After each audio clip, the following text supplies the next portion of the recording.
पाठ 1 दो बैलों की कथा। प्रश्न उत्तर। प्रश्न 1 कान्जी हाउस में कैद पशुओं की हाजिरी क्यों ली जाती होगी? उत्तर।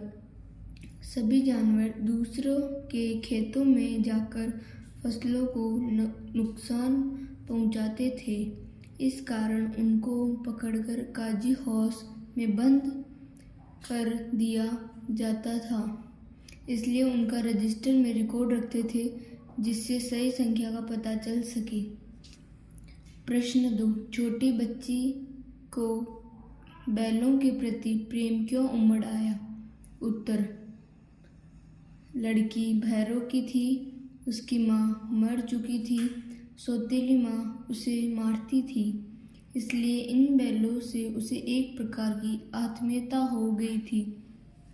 प्रश्न 3 कहानी में बैलों के माध्यम से कौन से नीति विषयक मूल्य उभर कर आए हैं? उत्तर 1 स्वतंत्रता। उत्तर पॉइंट 1 स्वतंत्रता एवं संघर्ष की भावना। पॉइंट 2 परोपकार की भावना। पॉइंट 3 सच्ची मित्रता। पॉइंट 4 स्वामी भक्त की भावना। पॉइंट 5 सहयोग की भावना। पॉइंट 6 सीधापन कष्टकारी होता है।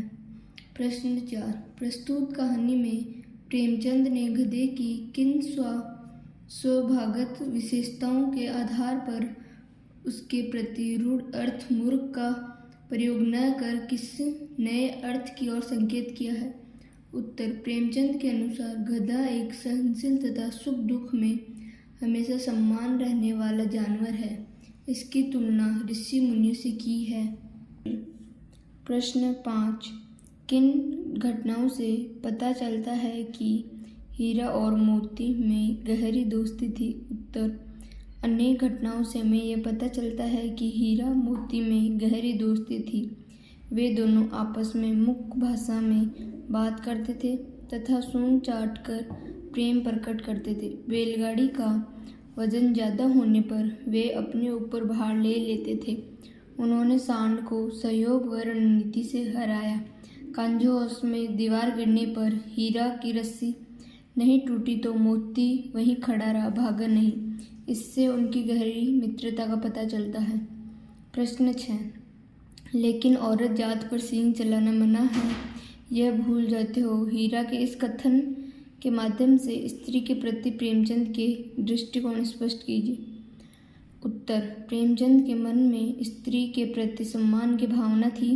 यत्र नारीस्तु पूज्यन्ते रमन्ते तत्र देवता वाला भाव माना जाना चाहिए। स्त्री केवल भोग्य वस्तु नहीं है, वह पुरुष के सम्मान समाज में बराबर के हकदार है। प्रश्न 3 किसान जीवन वाले समाज में पशु और मनुष्य के आपसी संबंधों को कहानी में किस तरह व्यक्त किया गया है? उत्तर। दो बैलों की कथा के माध्यम से प्रेमचंद ने कृषक समाज और पशुओं के भावात्मक संबंध का वर्णन किया है। इस कहानी में उन्होंने यह भी बताया है कि स्वतंत्रता सहज में नहीं मिली, उसके लिए बार बार संघर्ष करना पड़ता है। इस प्रकार परोक्ष रूप में यह कहानी आज़ादी के आंदोलन की भावना से जुड़ी हुई है। इसके साथ ही इस कहानी में प्रेमचंद ने पंचतंत्र और हितोपदेश की कथा परंपरा का उपयोग और विकास किया है।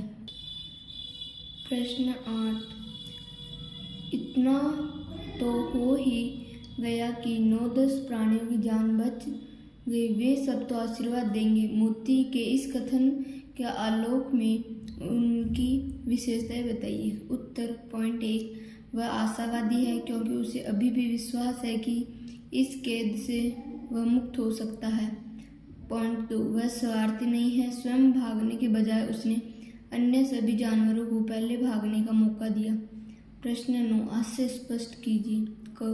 अवश्य ही उनमें कोई ऐसी गुप्त शक्ति थी जिसमें जीवों में श्रेष्ठता का दावा करने वाला मनुष्य वंचित है। उत्तर।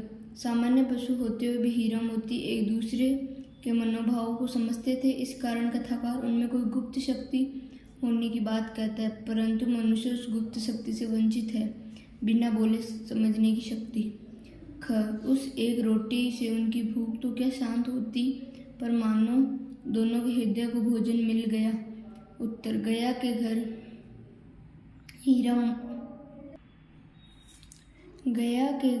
हीरा मोती पर अत्याचार होते थे।